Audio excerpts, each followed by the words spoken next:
தற்குறி சகோதரர் ஆதவ அர்ஜுன் மேடையில் பேசும்போது என்ன பேசுனீங்க? எல்லாரும் உங்க பின்னாடி நிற்கிறாங்க, 20 பேர் தான் தலைவர் பின்னாடி நிற்கிறாங்களா?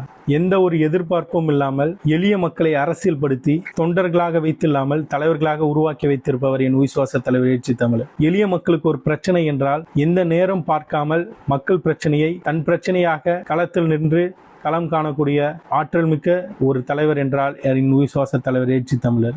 மக்கள் பிரச்சனையை தன் பிரச்சனையாக களமாட கற்றுக் கொடுத்த ஆசான் என் விசுவாச தலைவர் எழுச்சி தமிழர். எங்களை போலவர்களுக்கு காசு பணம் இல்லாமல் இருக்கலாம், ஆனால் விசுவாசம் அதிகம். நாங்கள் பதவிக்காக அரசியல் செய்பவர்கள் அல்ல. தலைவர் எழுச்சி தமிழர் சொன்னால் என்னவென்றால் செய்வதற்கு தயாராக இருப்பவர்கள். தலைவர் எழுச்சி தமிழர் எங்களுக்கு தலைவர் மட்டுமல்ல, எங்கள் குடும்பத்தின் முதல் நிர்வாகி, எங்கள் தந்தையாகவும் தாயாகவும் ஆசானாகவும் எங்களை வழிநடத்தக்கூடிய பதவிக்காக அற்ப காசு பணத்திற்காக அரசியல் பண்பவர்கள் சிறுத்தைகள் அல்ல. விசுவாசத்திற்காக உயிரையும் கொடுக்க தயாராக இருப்பவர்கள் சிறுத்தைகள். எங்களிடம் பணம் இல்லாமல் இருக்கலாம், ஆனால் விசுவாசம் அதிகம். யார் பின்னாலும் நிற்பதற்கு நாங்கள் ஆடுகள் அல்ல, சீறி பாயும் சிறுத்தைகள். எழுச்சி தமிழர் திருமாவின் தம்பிகள். தலைவர் சொன்னால் எதுவென்றுமானால் செய்வதற்கு தயாராகும் உண்மையான விசுவாசம் உள்ள சிறுத்தைகள்.